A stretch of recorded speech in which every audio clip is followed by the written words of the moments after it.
vamos a presentarles el tema de tumores renales. Vamos a hablar de nefroblastoma y adenocarcinoma renal. Lo vamos a presentar el equipo 8, que es Michelle Méndez y su servidora Aiden Delgadillo. Nuestros objetivos con esta presentación es que ustedes puedan conocer la definición de adenocarcinoma y pues también nefroblastoma, así como identificar los síntomas y signos más frecuentes de estas enfermedades, más que nada con el fin de que ustedes puedan llegar a un diagnóstico igualmente por métodos de estudio de laboratorio y gabinete, y así también puedan conocer el protocolo de tratamiento que se debe llevar a cabo acorde al estadiaje pues, de los tumores. Entonces, vamos a iniciar con el tumor, bueno, con el primer tema, que es el nefroblastoma. Este también es conocido como tumor de Wilms. Lo vamos a definir como una neoplasia causada por la proliferación del blastema metanéfrico, esto pues en los riñones. Va a aparecer típicamente entre los 3 y 5 años de edad y es el carcinoma renal más frecuente en el grupo de los 15 a 19 años y el nefroma mesoblástico de los primeros meses de vida. Como dije, se va a desarrollar a partir de restos nefrogénicos o tejidos metanéfricos persistentes. Estos restos van a estar presentes en el 1% de los niños al nacimiento, pero durante la infancia van a tener una regresión. Siguiente, por favor. Respecto a su epidemiología, se menciona que es el segundo cáncer intraabdominal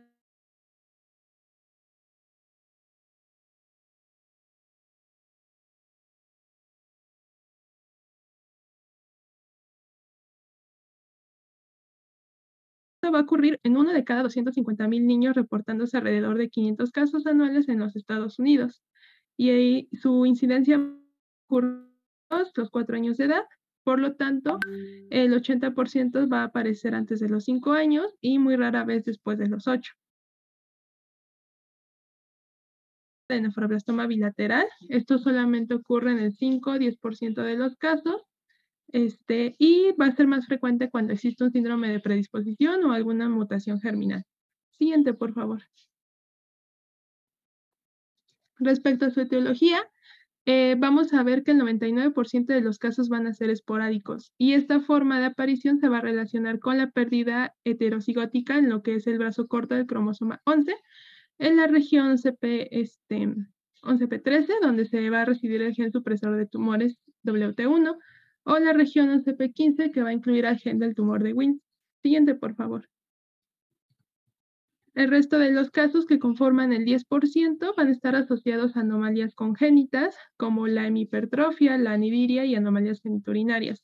Así también pueden formar parte de síndromes específicos, especialmente estos primeros 3 que les coloqué en los cuadros, que es el síndrome de Warr, que se va a caracterizar por la aparición del tumor de Wilms, la aniridia, las anomalías geniturinarias y el retraso mental. Y se va a producir por una deleción del gen WT1. También en el síndrome de Dennis-Drash, se va a caracterizar por una enfermedad progresiva que va a iniciar con la aparición de proteinura a una edad muy temprana y va a progresar a un síndrome nefrótico que posteriormente se va a convertir en un fallo renal y pues también puede haber hermafroditismo masculino. Y pues esta se va a producir igualmente, más bien por una mutación puntual en el gen WT1.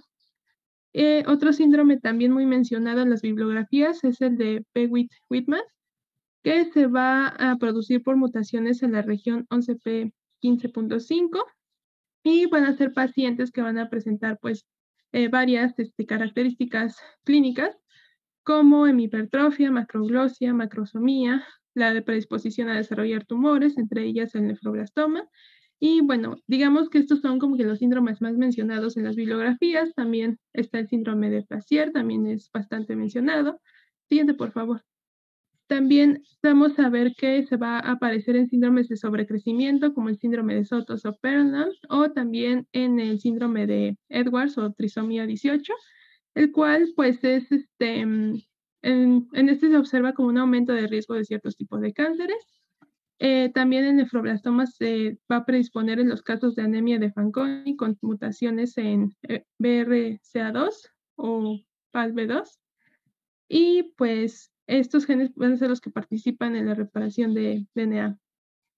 En cuanto a las malformaciones genitourinarias que están que son aisladas y que se van a asociar al tumor de Wilms son las hipospidias o criptorquidias en varones y las malformaciones uterinas en mujeres.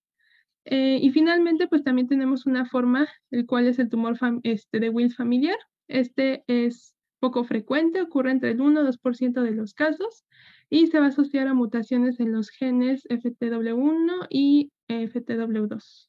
Y estos se transmiten de manera autosómica dominante. Siguiente, por favor. Respecto a su presentación clínica, lo más frecuente va a ser el hallazgo casual de de una masa abdominal que se va a caracterizar por bordes bien definidos y se va a localizar en alguno de los flancos. Rara vez va a sobrepasar la línea media abdominal y no va a haber, digamos, otros síntomas a la exploración. Lo que sí puede aparecer es dolor abdominal en el 28% de los casos y hematuria, que es un poco menos frecuente, se puede presentar de forma intermitente como microhematuria o en ocasiones como macrohematuria. Y estos va a haber casos raros en los que pueda llegar a afectar el estado general, con fiebres, vómitos y pues otros síntomas constitucionales. Todavía no, Aiden, espérame. También se habla de una tríada clásica. Esta incluye el dolor, la hematuria y la hipertensión. Va a estar generada por la secreción de renina por parte del tumor o por compresión de los vasos renales. Y pues este tipo de tumores aparecen en aproximadamente una cuarta parte de los pacientes. O sea, no tampoco es muy común.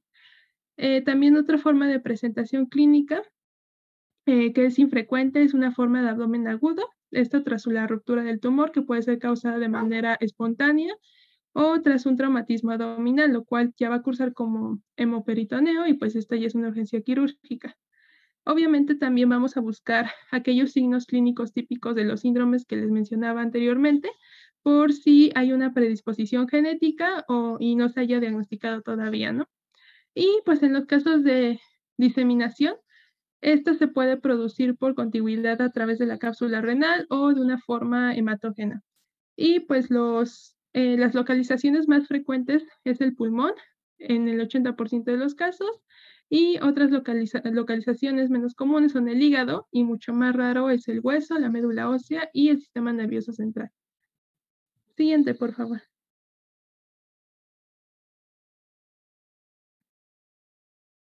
¿Hay alguna duda hasta aquí? No, Michelle. Muchas gracias. Bueno, continuando con lo que es el proceso de diagnóstico, inicialmente la primera prueba que se va a realizar o indicar es una ecografía abdominal. Esta nos va a permitir determinar si la masa se origina en el riñón y también va a ayudar a distinguir entre si es una masa sólida o una quística, por ejemplo, y también nos va a permitir determinar la presencia de trombosis intravasculares o de infiltración vascular por parte del tumor mediante la ecografía Doppler. Siguiente, por favor. Una vez que ya es detectada la masa renal, para determinar la anatomía de la misma y pues extensión, se debe realizar una otra prueba de imagen, para la cual la mayor parte de los niños van a requerir de sedación. La más recomendada es la resonancia abdominal, y en caso de que no esté disponible o que se trate de un abdomen agudo, se va a recomendar realizar una placa abdominal. Igualmente, estas pruebas nos van a ayudar a determinar la extensión y la naturaleza de la masa.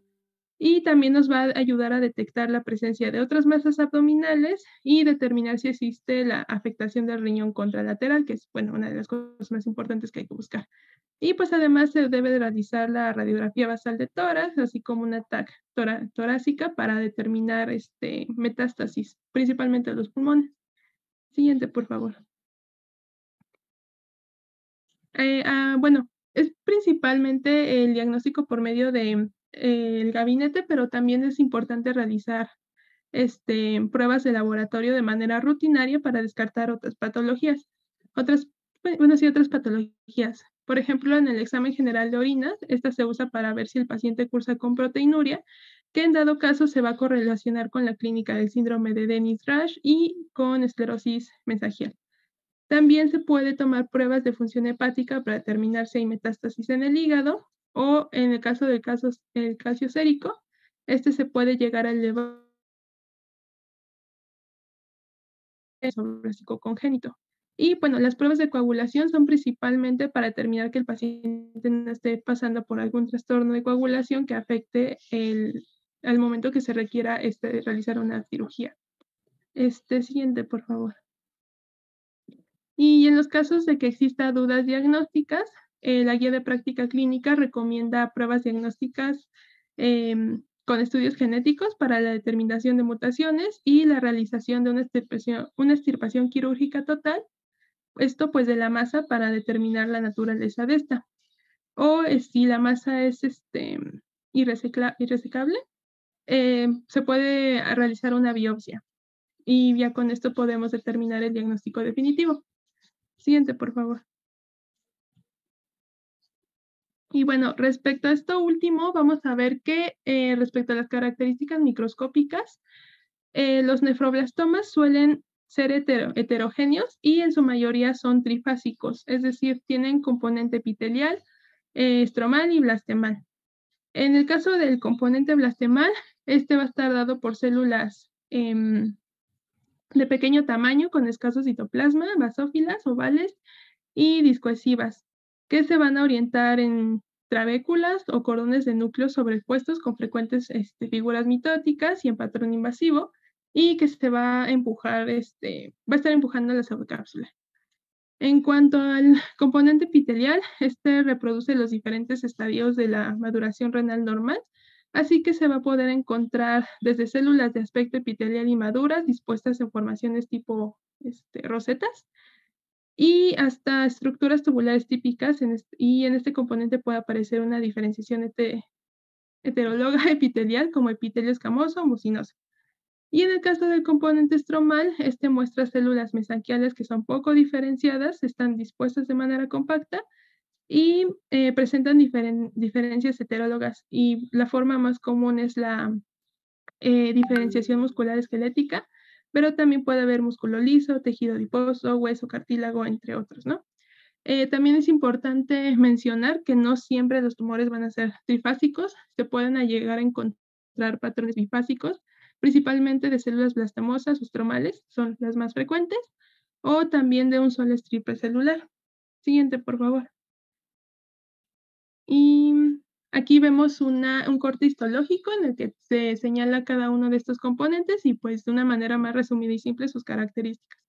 Siguiente, por favor. Bueno, de acuerdo a estas características histopatológicas que les acabo de mencionar, el tumor de Will se va a separar en dos grupos de pronóstico.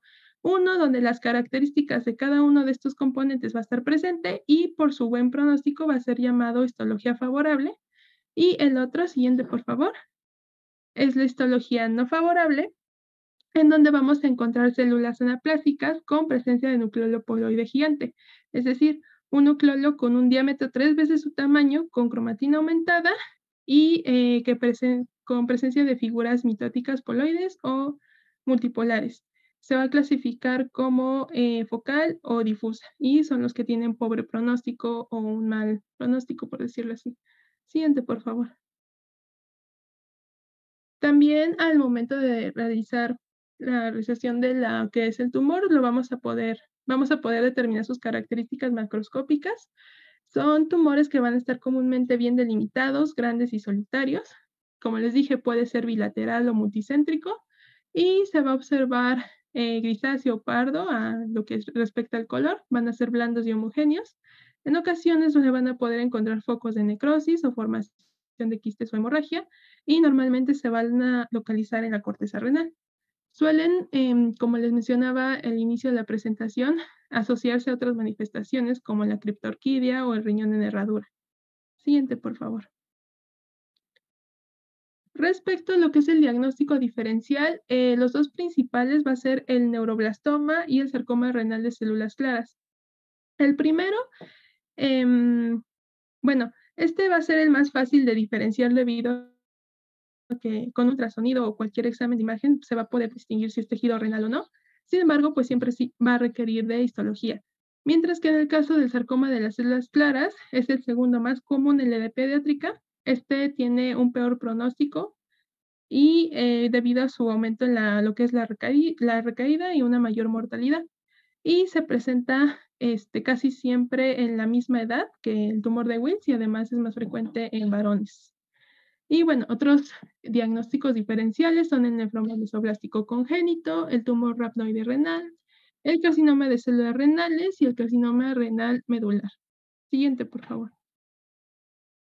Bueno, respecto a lo que es el estadiaje y los grupos de riesgo, vamos a ver que el nefroblastoma se puede dividir en 3 grupos de riesgo en función a su histología.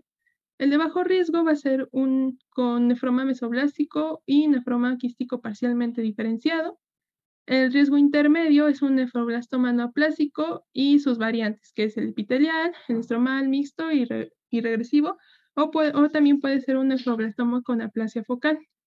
En el caso de riesgo alto, estamos hablando de un nefroblastoma con aplasia difusa, un blastematoso o un sarcoma renal de células claras y tumor rhabdoide renal.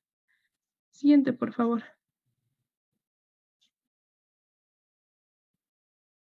Y bueno, tras la cirugía, se va a estratificar el riesgo según, pues, el subtipo histológico y el estadio local. También en combinación con lo que es el volumen tumoral inicial, se va a permitir, clasificar a los pacientes en grupos de riesgo. Y, pues, actualmente, o según lo que leí, existen 2 sistemas que se suelen utilizar para, estratificar en etapas al tumor. Entonces, el primero es el National Wills Tumor Study. Este sistema se basa en la evaluación quirúrgica previo a la administración de otros tratamientos y el estadiaje de la Sociedad Internacional de Oncología Pediátrica se va a basar en una evaluación quirúrgica posterior a la administración de quimioterapia. Y bueno, la verdad es que son algo parecidos, se podría resumir más o menos en que en el estadio 1 vamos a encontrar que el tumor se va a encontrar limitado al riñón y por lo tanto no va a sobrepasar la cápsula tumoral y se va a poder realizar la extirpación quirúrgica completa durante la cirugía. En el estadio 2 el tumor se va a extender del riñón a las estructuras vecinas, pero también va a poderse realizar la extirpación completa de lo que es la cirugía, durante la cirugía, mejor dicho. Y en el estadio 3, aquí vemos que el tumor pudo haber sido, más bien, puede haber sido extendido a las estructuras vecinas del riñón sin extirpación completa, o presenta afección linfática abdominal, o ha habido alguna ruptura tumoral, o también la afección vascular. Y también se dice que los tumores que necesitaron biopsia abierta también se van a considerar dentro de la etapa 3. Y bueno, el estadio 4 o etapa 3 va a implicar la diseminación a distancia, ya sea por presencia de metástasis hematógenas o la afección ganglionar fuera del abdomen. Y ya finalmente en lo que es el estadio o etapa 5, estamos hablando de un tumor bilateral y por lo tanto va a precisar de un estadiaje individual para cada tumor. Siguiente, por favor. Respecto al tratamiento, este va a incluir quimioterapia, cirugía y radioterapia. Y se va a basar en las recomendaciones de los ensayos de la National Wills Tumor Studies y el estadio de la Sociedad Internacional de la Oncología Pediátrica. El primero nos va a permitir evaluar de manera temprana y precisa sobre, pues, el tipo histológico y la expansión del tumor. Además va a prevenir que los pacientes que tienen tumores benignos reciban quimioterapia innecesaria. En comparación con la CIOP, el volumen del tumor se reduce con la quimioterapia prequirúrgica y esto va a hacer que la excesión del tumor sea mucho más sencilla y va a disminuir la necesidad de radioterapia local. Siguiente, por favor. Bueno, aquí traté de resumir lo que son cada uno de estos protocolos. Vemos que en el de la National Wills Tumor Studies, esta se va a basar, como dije, en la resección quirúrgica como tratamiento inicial. En las etapas 1 y 2 se va a realizar el procedimiento quirúrgico y posteriormente se le van a dar 19 semanas de vincristina y actionomicina.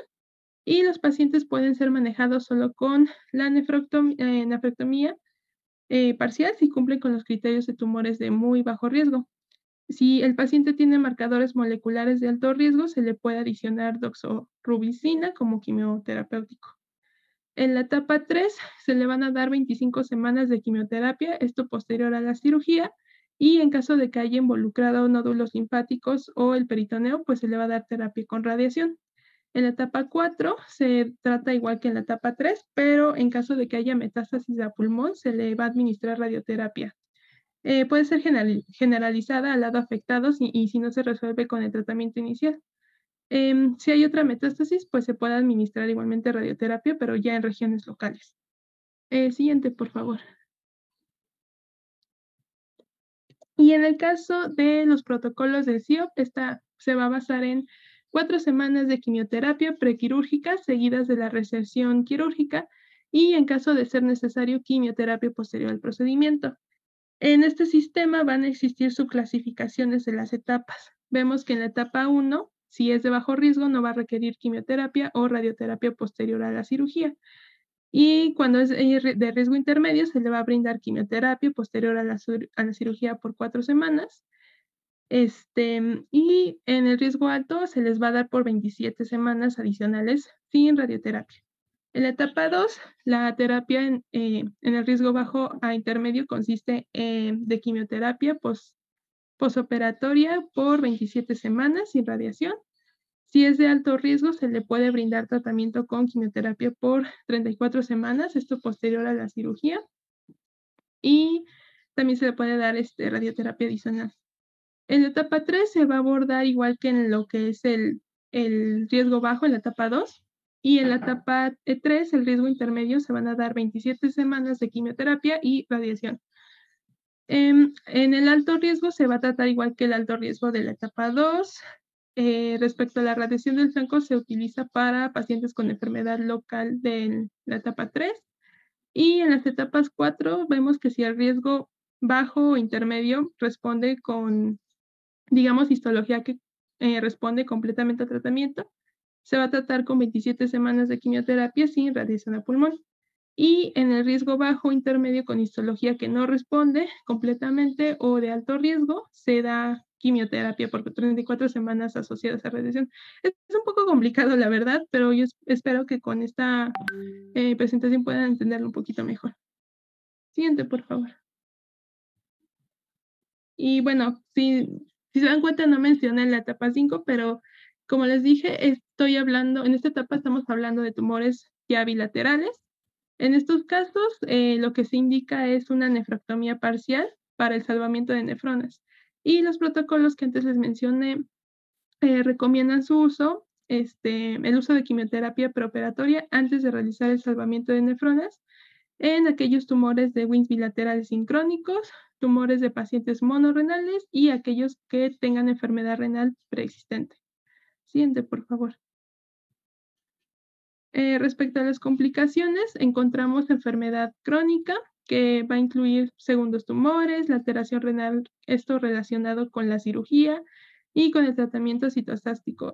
Y bueno, también va a haber afecciones cardíacas, por lo que es la administración de doxorubicina o fibrosis pulmonar que se va a relacionar con radioterapia.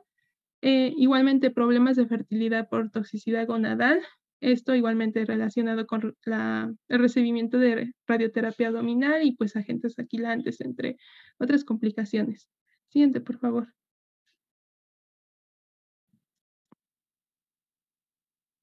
Y bueno, ya finalmente para terminar con esta primera parte respecto al pronóstico, la verdad es que es bastante favorable, a pesar de que existen ciertos factores de riesgo, como es la metástasis y la histología desfavorable. La verdad es que la mayoría de los niños tiene muy buen pronóstico. La tasa de supervivencia es mayor al 90% durante los 5 años. Y pues otros factores de buen pronóstico son el estadio bajo, la histología favorable, la corta edad y pues el poco peso tumoral. Siguiente, por favor. Y bueno, hasta aquí llegamos con esa primera parte. ¿Hay alguna duda? Bueno. Doctor, le quedan 9 minutos a la sesión. ¿Quiere que hagamos de una vez la otra? Sí, ¿cuánto tiempo se llevan a la siguiente? Yo creo que un poquito menos que en esta parte. Entonces cerramos esta para iniciar la otra, ¿vale? De acuerdo, Doc. ¿El mismo? Sí, Sí. ¿verdad? Vale.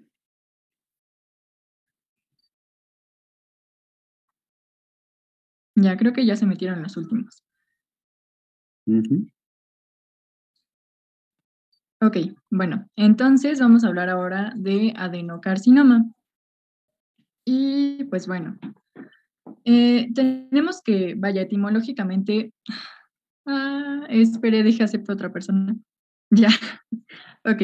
Etimológicamente hablando, el adenocarcinoma habla de un cáncer que se origina en las células del epitelio glandular, independientemente del órgano en el que éste se desarrolle.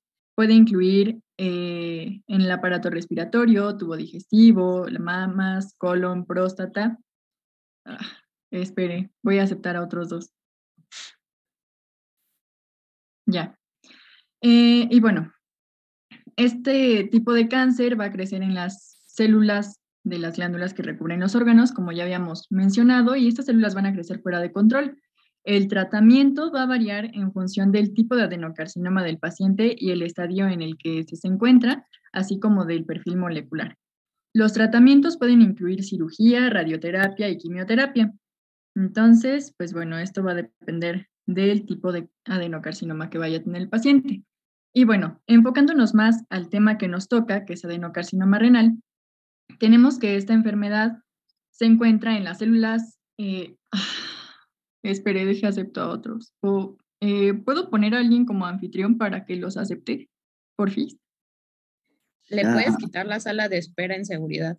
a ver, si quieres, ¿sabes qué? Voy a pasar lista en lo que los demás se siguen integrando. Les paso lista, ¿te parece? Si Vale, quieres, sí, hazte a mí host de la llamada y yo voy aceptando los que faltan. vale, gracias. Vamos a apoyarnos así. Altamirano Telles, Presente. Castillo Ramírez, Presente, doctor. García Correa, Presente. Barraza Obando, Presente. Cortés de la Cruz, Presente, doctor. Jacome Rodríguez,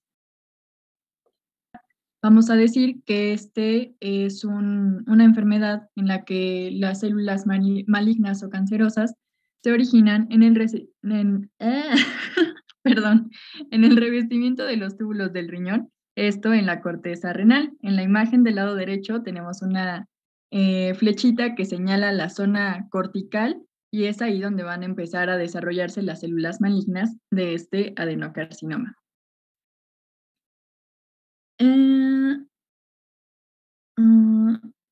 Me avisan cuando vean la otra. Ya. No es cierto, se pasó una de más. ¿Quieres que intente compartir? Creo que ya está. Si se vuelve a trabar, ahora sí me ayudas, porfis. Ok, entonces, ahora hablando respecto a la epidemiología, el adenocarcinoma renal va a representar de un 2 a 3% de todos los tumores malignos en el adulto.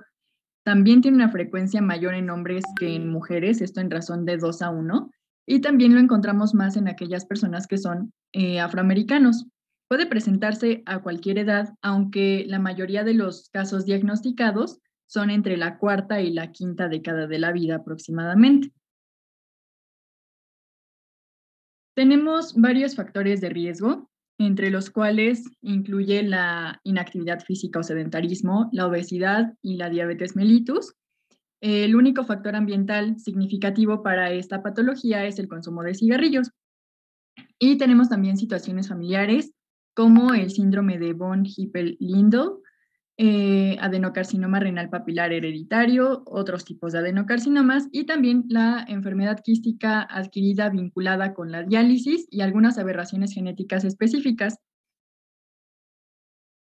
Y bueno, vamos a tener una clasificación histológica en la que dependiendo del tipo de células que encontremos, lo vamos a clasificar. El carcinoma de células claras representa hasta un 80% de los casos y estas células pueden tener un crecimiento que puede variar desde lento hasta muy rápido. Y en estos casos la terapia va a ser una terapia dirigida y una inmunoterapia. También tenemos el carcinoma papilar, que este se da en un 15% de los casos y a su vez se divide en dos subclases, el tipo 1 y el tipo 2. El tipo 2 tiene la característica de tener un comportamiento más agresivo, entonces avanza un poco más rápido y es más fatal para el paciente. Su tratamiento también es similar al de las células claras. Tenemos también el carcinoma cromófobo y oncocitoma, que va a representar aproximadamente un 5% de estos casos, y tiene un crecimiento muy lento y generalmente no tiene capacidad de diseminación. Otras de las clasificaciones histológicas representa el carcinoma de conductos lectores, que este es menor al 1% de los casos y tiene un comportamiento similar al carcinoma de células transicionales de vejiga y vías urinarias, y en este caso el mejor tratamiento es la quimioterapia basada en platinos. También existe una variante sarcomatoide que puede coexistir con cualquiera de las clasificaciones histológicas anteriores, solo que este tiene un comportamiento más agresivo porque el tumor crece todavía más rápido. Y pues bueno, su nombre deriva de la examinación microscópica que se parece al sarcoma. Dentro de las manifestaciones clínicas lo vamos a dividir en signos y síntomas y los datos de laboratorio. Entonces, los signos y síntomas que vamos a encontrar también se refiere una triada, que es la hematuria microscópica o macroscópica, dolor en el flanco y tumoración abdominal. Estos síntomas pueden ser signos de una enfermedad avanzada. Sin embargo, no se presentan ni siquiera en la mitad de los pacientes, entonces por eso es importante hacer más estudios de diagnóstico, etc. Cuando ya está el paciente en un estado paraneoplásico, también vamos a encontrar síntomas como fiebre. Y cuando ya el paciente está en una etapa muy avanzada de cáncer, vamos a encontrar síntomas de metástasis, como lo es la tos y el dolor óseo. Ahora, yendo a la parte de los datos de laboratorio, vamos a encontrar hematuria en un poco menos del 50% de los pacientes, eritrocitosis por aumento de la producción de eritropoyetina, aproximadamente en un 5%, una hipercalcemia hasta en un 10%, y también vamos a encontrar anemia frecuente. El diagnóstico, igual lo vamos a ver por partes. Le vamos a hacer una exploración física a nuestro paciente y ver sus antecedentes, que encontremos signos de la enfermedad como los que ya mencionamos, que haya masas o bultos en el abdomen, los hábitos que tenga, por si fuma, si es sedentario y demás, que tenga antecedentes de enfermedades y tratamientos recibidos, porque ya sabemos también que algunos analgésicos tienen una síntesis renal, entonces también es importante preguntar todos estos antecedentes a nuestro paciente, así como los antecedentes de cáncer en su familia. Vamos a tener pruebas diagnósticas de laboratorio y gabinete. En el laboratorio vamos a tener la biometría hemática, química sanguínea y perfil de función hepática.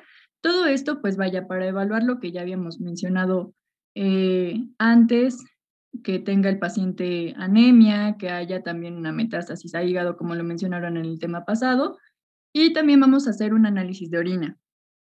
Esto desde para ver la cantidad de orina que tiene nuestro paciente, que podemos medir la orina en 24 horas, como el color, si hay azúcar elevada en sangre, proteínas, bacterias, perdón, en orina, lo de la glucemia, y si hay sangre en orina. Los estudios de gabinete que vamos a tener son la ecografía abdominal. Esta va a ser útil para identificar aquellas masas renales y distinguir si son de naturaleza quística o sólida. También podemos hacer una tomografía por exposición de positrones, y esta va a ser para localizar con mayor precisión las áreas que sugieren cáncer. Tenemos también resonancia magnética, esto en los casos de sospecha de infiltración a vena cava inferior. La biopsia, que va a ser para extraer las células o tejidos para determinar presencia de células tumorales. Tenemos también la arteriografía renal, pielografía intravenosa y evaluación de enfermedad extraabdominal, aunque estas son más bien para hacer un diagnóstico diferencial con otras patologías que les voy a mencionar más adelante. Y mencionan las bibliografías que, vaya, el gold estándar para este padecimiento es la TAC con contraste, ya que va a evaluar masas renales, si existe infiltración de la vena cava inferior y si hay alguna una extensión a los ganglios linfáticos regionales. Y bueno, en estas imágenes tenemos la representación o cómo vamos a ver un tumor en un paciente. Entonces, en estas, se supone que en ambas, vamos a ver un tumor renal izquierdo. Yo todavía no soy experta en imagenología, así que, Doc, ¿me podría ayudar en esta parte para explicarlo mejor? A ver, el tumor, bueno, viendo de frente a su pantalla, así como la están viendo, su lado izquierdo es su derecha. ¿Sí me entienden? Uh-huh. Ahí, bueno, la tomografía generalmente se identifica así. Sale primero, pues acomodan su tomografía, ven las letras que estén en orden como se lee normalmente, y generalmente está al revés, todo depende de la posición del paciente, pero la mayoría de las tomografías está como en esta, en tu imagen que tienes del lado izquierdo, está identificado R y L, que te está diciendo el lado derecho del paciente y el lado izquierdo. Y como ven en esta, el riñón del lado izquierdo se ve incrementado de tamaño. ¿Sí lo perciben? ¿Sí lo ven? Uh-huh. Sí, doctor. Está incrementado exactamente de tamaño. Y esta es una tomografía contrastada. ¿Sí te das cuenta? En la del lado derecho es un contraste venoso. La imagen del lado derecho, Uh-huh. ¿En esta? exactamente. Ahí tienes la aorta. Ay, Dios. Uy, te saliste. Ajá. Tienes, ahí, ese es el contraste venoso. Ok. Este es cava. Y a un lado tienes el riñón izquierdo, que está con una morfología diferente. Como ven, abajo, en la parte inferior, ves las masas musculares lumbares. Atrás de ese, atrás, hacia atrás. Ahí estás adelante. Ese es adelante, eso es atrás. Esas son las masas musculares. Lo que sigue un poco hacia adelante. La imagen, esa es la imagen hipodensa, se ve regular. Ese es el riñón. Y en el polo superior, digámoslo así, se ve aumento de volumen con una captación de contraste. Eso, esa área. Ok. ¿Vale? Eso es lo que está captando de contraste. De acuerdo, Doc. Muchas gracias. Se ve lobulado ese riñón.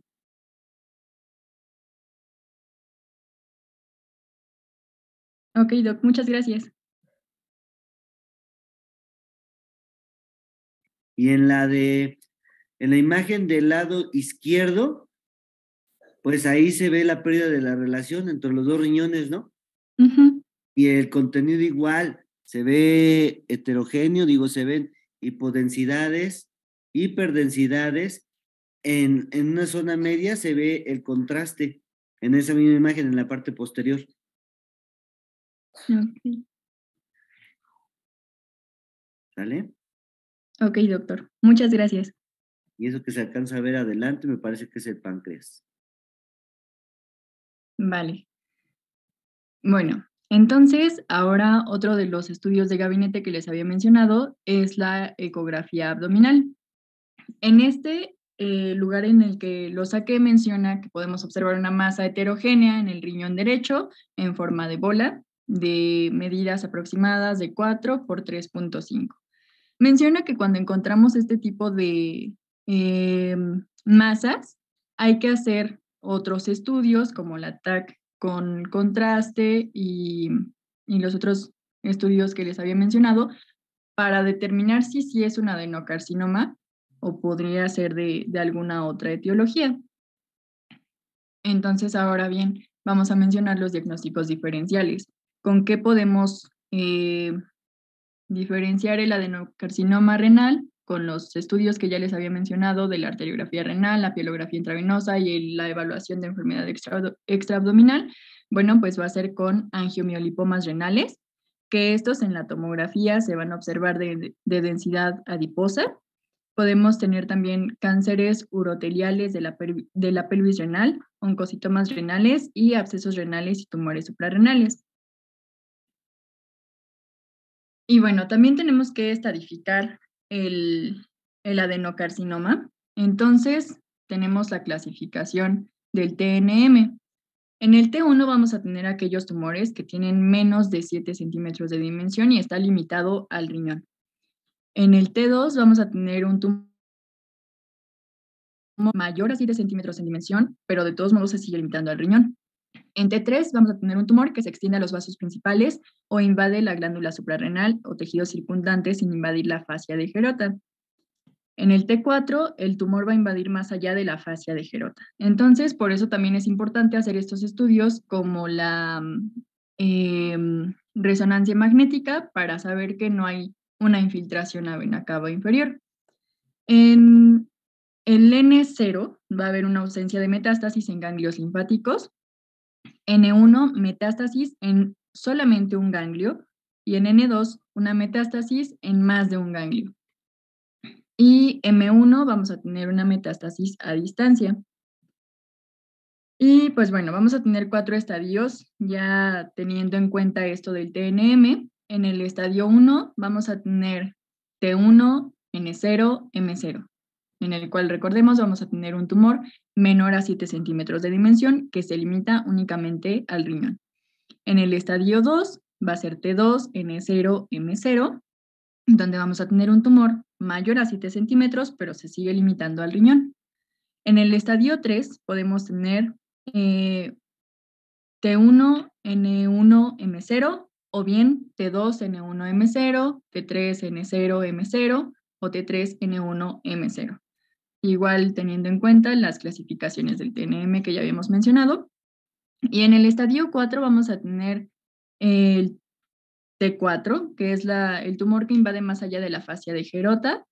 Y pues bueno, cualquier T, cualquier N y pues un M1, obviamente. Y yendo a la parte del tratamiento, es importante saber o clasificar bien en qué estadio va a estar nuestro paciente, ya que de eso va a depender el tratamiento que nosotros le demos. Pero vaya, generalizando, vamos a tener que podemos hacer una nefrectomía total y parcial. La parcial la vamos a dejar en los pacientes que solamente tienen un riñón, o sea, no le podemos dejar sin riñones, obviamente, entonces por eso se lo vamos a hacer parcial. Aquellos que tienen lesiones bilaterales, los que tienen una enfermedad renal significativa, o bien que tengan un cáncer pequeño y una buena función renal. Y vamos a hablar de una nefrectomía total o radical en aquellos tumores que van a ser mayor a 7 centímetros y cuando es imposible hacer la nefrectomía parcial. Por ejemplo, para el estadio 1 y 2 se va a preferir la nefrectomía radical o parcial con o sin linfadenectomía y se va a dar un tratamiento adyuvante más inmunoterapia. Hablando ya del estadio 4, sí o sí se tiene que hacer la nefrectomía, aunque en los casos que están ya muy avanzados y que tienen una metástasis, o sea, muy, muy, muy avanzada, se van a utilizar más medicamentos como paliativos, que es a lo que vamos a llegar ahorita. Otros de los tratamientos que vamos a llevar a cabo en estos pacientes es, por ejemplo, la radioterapia para paliar síntomas derivados de las metástasis óseas. También tenemos la inmunoterapia clásica, que antes se hablaba de tomar en cuenta la interleucina 2 y también creo que era interferón. Pero ahora ya se demostró que el interferón no tiene la misma eficacia, entonces únicamente se deja la interleucina 2 en un bolo intravenoso de 600,000 unidades por kilo cada 8 horas por 5 días consecutivos. Esto con un máximo de 14 dosis consecutivas. Y vamos a tener un tratamiento médico, farmacológico, donde el cáncer está avanzado, donde no se puede realizar una cirugía, y esto es, vaya, con la finalidad de conseguir o la remisión de la enfermedad o impedir su progresión. Y entonces vamos a revisar estos medicamentos. Hay un montón de fármacos que pueden actuar contra el cáncer, pero los que se mencionan para el cáncer renal, el adenocarcinoma, van a ser el axitinib, que va a ser una dosis de 5 a 10 miligramos por vía oral 2 veces al día. El Pazopanib, que es de 800 miligramos, igual vía oral, una vez al día sin alimento. El Sorafenib, 400 miligramos, vía oral 2 veces al día, también sin alimento. Y el Sunitinib, que igual van a ser 500 miligramos, vía oral, una vez al día, por 4 semanas seguidas, de 2 de descanso. Y se van a administrar 37.5 miligramos vía oral una vez al día. Entonces, obviamente todos los fármacos que van a estar actuando contra el cáncer van a tener efectos adversos. En este caso vamos a tener agudos y tardíos. En los agudos, la mayoría, o si no es que todos, van a causar diarrea, náuseas y vómitos. Y en los tardíos pueden ocasionar hipertensión, fatiga, cambios en el color de cabello, hepatotoxicidad, hemorragias, entre otros. Entonces, por eso es importante también estar supervisando a nuestro paciente continuamente. Y bueno, el pronóstico para nuestros pacientes con adenocarcinoma, después de una nefrectomía radical o parcial, va a ser de un índice de supervivencia sin enfermedad de 90 a 100% a los 5 años. Y en pacientes que tienen tumores extendidos más allá de la cápsula renal y con ganglios positivos, se les da un índice de supervivencia sin enfermedad a 5 años del 50 al 60% y en algunos casos del 0 al 15% cuando ya la metástasis está muy avanzada. Y bueno, eso sería todo de adenocarcinoma. No sé si tengan alguna duda o podamos ir con el caso clínico.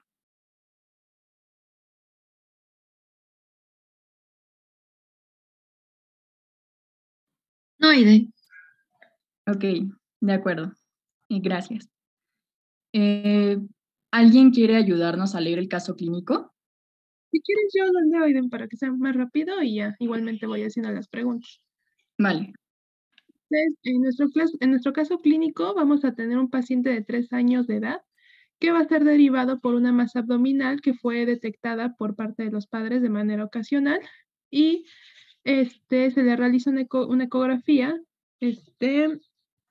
y bueno, también refiere a astenia y palidez de 6 meses de evolución y dolor abdominal intermitente. Y en la exploración física se detecta la masa en hipocondrio izquierdo y sin otros hallazgos importantes. Siguiente, por favor.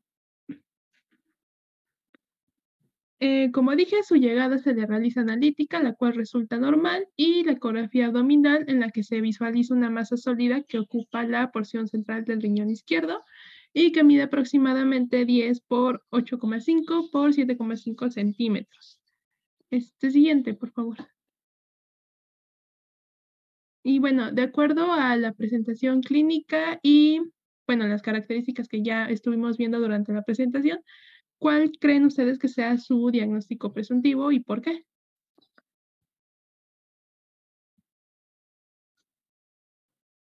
Pues sería un tumor de Wilms, porque, pues bueno, es por la edad, un niño de 3 años, y es como un tumor en esa edad y en hipocondrio izquierdo. Pues sí, efectivamente podríamos sospechar de un tumor de Wilms, un nefroblastoma, principalmente porque, como les mencioné, este va a tener una aparición típica entre los 3 y los 5 años de edad. Y pues además se puede sospechar de por la masa abdominal en el hipocondrio izquierdo, por hallazgo casual de parte de los padres, y pues también la confirmación de la masa sólida por la ecografía abdominal con una porción central del riñón izquierdo. Dale clic ahí. Ahí vemos la respuesta. Y bueno, ya que tenemos este diagnóstico presuntivo, ¿qué estudios de gabinete realizarían para apoyar este diagnóstico? Podría ser un ataque. También una resonancia magnética, ¿no? Sí, de hecho, justamente les mencionaba al inicio de la presentación que estos 2 estudios son los más recomendados, principalmente la resonancia, porque son los que nos van a permitir determinar la anatomía y la extensión de la masa u la existencia de otras masas abdominales, y pues obviamente si hay una afección del riñón contralateral y si en caso de que haya, pues también la metástasis a pulmones principalmente. Siguiente, por favor. Y bueno, en este caso, vemos que al niño se le realiza una TAC toracoabdominal y se confirma la existencia de tumoración renal dependiente del tercio medio del riñón izquierdo, con bordes bien definidos y comportamiento predominantemente sólido, con captación de heterogénea de lo que es el contraste y área en su porción más inferior y de aspecto necrótico.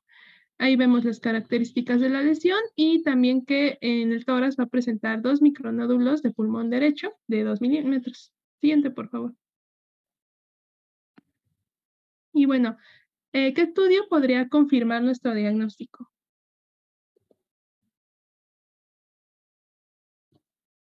¿Una biopsia? Sí, justamente son los estudios histopatológicos por medio de la biopsia o la extirpación quirúrgica total de la masa, la que nos va a determinar la anatomía patológica del tumor. Entonces, en este caso, vemos que ante la sospecha del tumor de Ewing se inicia tratamiento de inducción con vincristina y actinomicina, y tras completar la inducción se realiza la nefrectomía izquierda. Siguiente, por favor. Y bueno, aquí vemos que de acuerdo a la anatomía patológica se confirma el diagnóstico y este se determina de riesgo intermedio, es decir, un nefroblastoma tipo regresivo con márgenes quirúrgicos libres de infiltrado tumoral y por lo tanto recibe tratamiento post cirugía con vincristina y acitromicina de 4 semanas. Y bueno, de acuerdo con estos datos, ¿en qué estadio podrían clasificar al tumor o cuál estadio creen ustedes que podría estar? ¿Y cuáles son sus características de este estadio?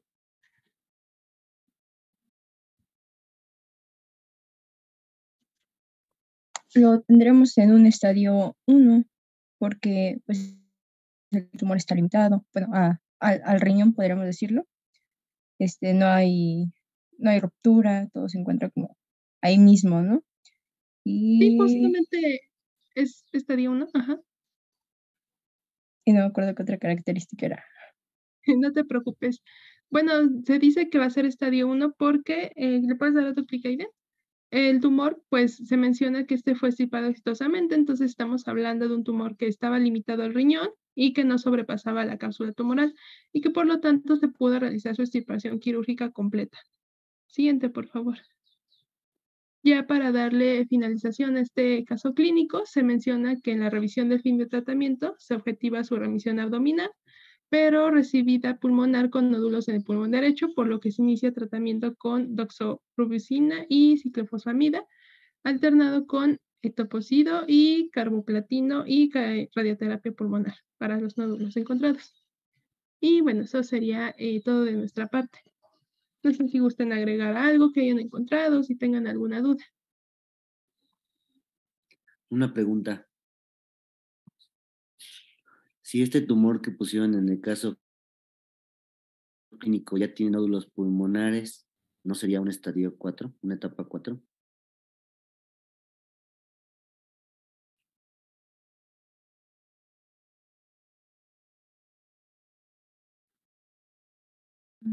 Cierto, sí, sí podría ser, porque en el 4 ya hay una invasión más allá de la Más fase. allá, ¿no?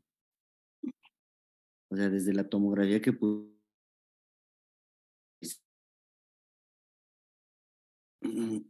y lo compruebas con esta diapositiva, ¿no?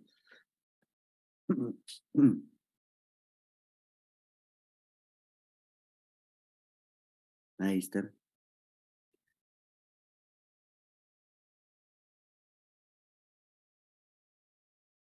Del lado derecho, ahí se ve el nódulo del lado derecho. Ahí, un nódulo pulmonar, ¿no? Ujú. Y entonces habría que descartar que no sean metástasis pulmonares. Y en el caso de ser metástasis pulmonares, pues es un estadio 4, ¿no? Al tener metástasis, Sí, doc. ¿no? O sea, esa es la duda que me cabría a mí con respecto al caso clínico. Ujú. Una etapa 1, pues nada más está dentro del tumor, no hay ninguna afectación periférica y ya, shalala. Una diapositiva que pusiste, que dice que le dieron tratamiento y remitió el tumor, ¿no? pero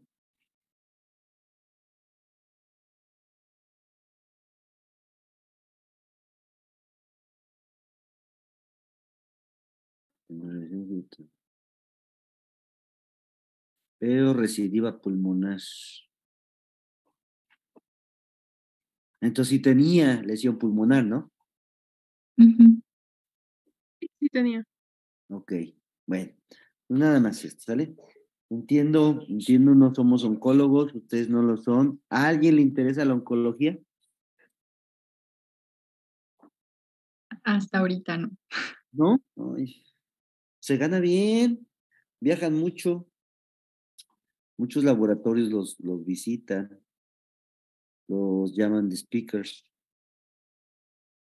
¿A nadie le interesa la oncomédica? Chicos, Es que es ya. interesante, doctor, pero no me veo capaz de esa especialidad, la verdad, ¿No? ¿Por qué no? porque me gusta más neuro. Ay, neuro. Ok. Ay, no, porque tengo corazón de pollo. ¿Quién? ¿Quién Yo, dijo? Darían. Alza la mano porque no te veo. Ah, La mano, no la veo. ya prendí mi cámara. Ah, ok. Corazón de pollo. No, Sí. pero es todo lo contrario. Nuevamente creo que hablé con ustedes la vez pasada, les repito, aquí tenemos la oportunidad de ayudar.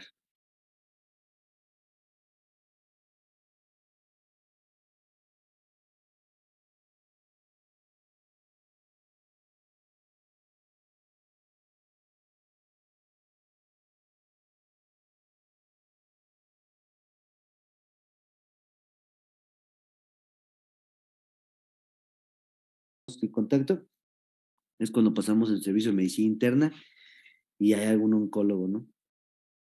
Pero la oncología también, o sea, tiene una gama de tratamiento muy grande. Ahora, imagínense lo que pueden hacer, ¿sabes? Si llegan a ser oncólogos, ¿sí? Y son buenos oncólogos, ¿no? Yo creo que los que se dedican a eso es porque les gusta esta situación. Pero imagínense el cáncer, que ya es un tumor, que ya es digamos que la mayoría de las personas lo ven como ya un estadio final, una diferencia, un parteaguas en sus vidas. Y ustedes como médicos tienen la oportunidad de hacer una diferencia en estas personas, ¿sale? No muchos pueden hacer eso. ¿Sí? Hay especialidades que son así eh, radicales en su tratamiento, ¿no?